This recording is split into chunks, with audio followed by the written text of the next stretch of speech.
Hello, welcome back to Invincible Asia. I'm George Clark and this is my review of Broker. I was quite surprised to see Broker appear in my local cinema as there was no talk about its release and certainly no advertising, which is a damn shame considering who it stars and the fact that it was an award winner at the 2022 Cannes Film Festival. The film was initially released in South Korean theatres way back in June of the same year, so it's crazy to think that it's taken 9 months to reach our screens. When you strip it all back, the storyline for Broker is a pretty simple one that tells the tale of two friends who sell abandoned babies on the adoption black market.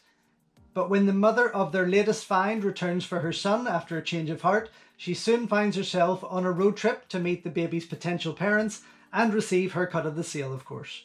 Simple, yes, but being a South Korean film, we all know that things aren't going to be as straightforward as they should be.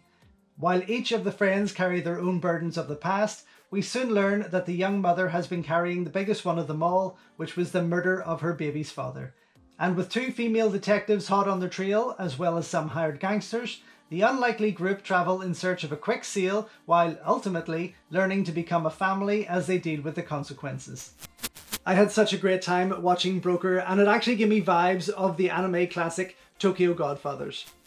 While I was waiting for a twist similar to that seen in the amazing Parasite, it never did come about. Admittedly though, and after seeing the whole thing, I'm actually glad that it didn't, because Broker is quite perfect as it is, offering an intriguing and moving story with plenty of sweet moments and superb performances that often brought a tear to my eye.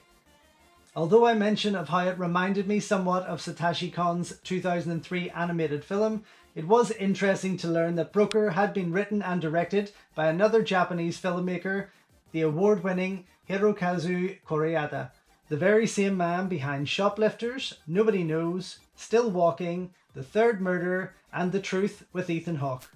But it was definitely the stellar cast involved that grabbed my attention and made me jump to buy a ticket to go and see this movie.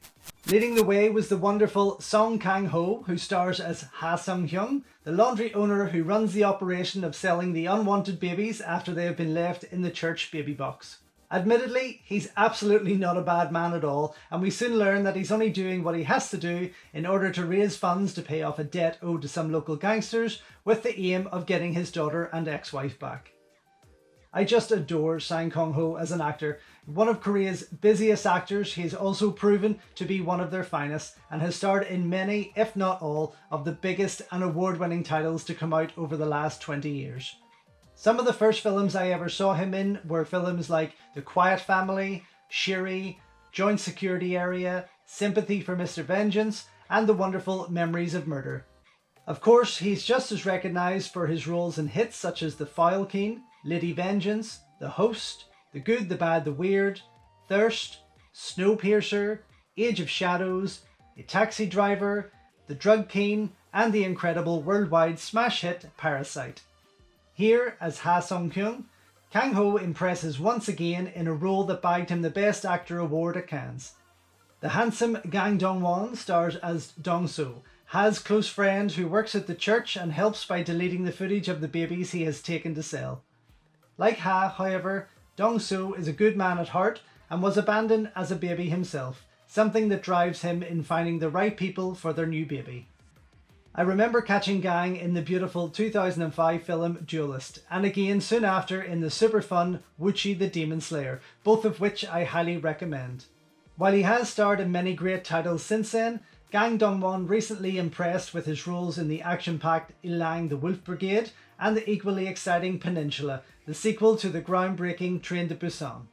In Broker, Gang plays an extremely sweet character, taking to the baby and eventually falling for his troubled mother with the hope of them becoming a family for a better future. That same troubled mother is played by popular actress and singer Lee Ji-yoon, more commonly known by her stage name IU, and one of my husband's favourite actresses. As Moon So-young, Lee does a fantastic job once again, offering up a heartfelt performance who has a lot more to deal with than just giving up her son.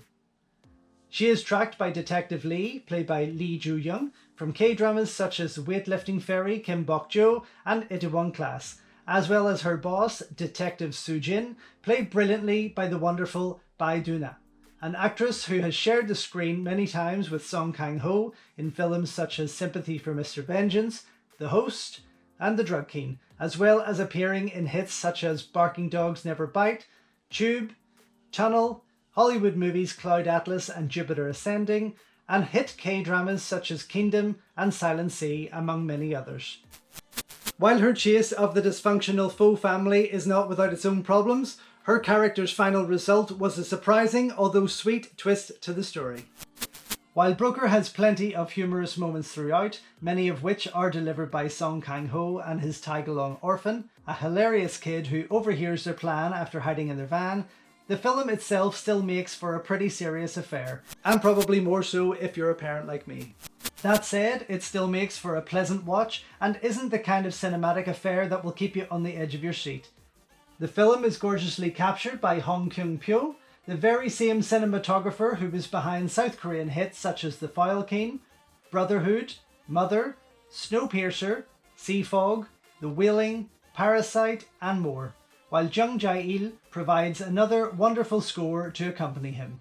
Interestingly, Jung had also worked the score for the previously mentioned Sea Fog and Parasite, as well as Bong Joon-ho's fantastic Okja and others. Though profound and bittersweet, Broker keeps a smile on your face for the majority of its running time, while tugging on the heartstrings and provoking thoughts on family, trust, rejection, and ultimately humanity. And while it may be considered art house in style to some degree, Broker could most definitely win over an international audience with its heartwarming tale, fantastic performances, and moments of sweetness. I absolutely look forward to seeing this film once again. Overall though, wonderfully performed, incredibly sweet, and often emotional, Broker is another fine piece of South Korean cinema and most definitely well worth a watch.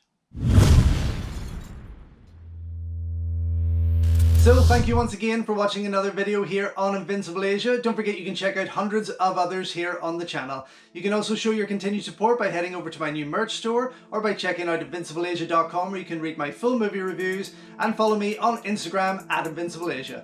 Until next time though, enjoy your Kung Fu and I will see you soon.